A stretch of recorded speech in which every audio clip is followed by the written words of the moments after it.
Selam arkadaşlar, herkesi hoş gördük. Bugün sizler için sevilen oyuncularımız Birce Akalay ve İbrahim Çelikkol'dan güzel sempatik fotolar hazırladık. Birce Akalay yer gök aşk, hayat bazen tatlıdır, siyah beyaz aşk bu kimi dizilerde rol almış ve herkes tarafından çok beğenilmiştir. Biz de sizler için onların sempatik karelerini hazırladık.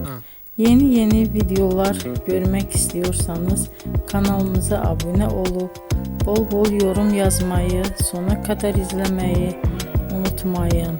Bizden bu kadar. Hoşça kalın.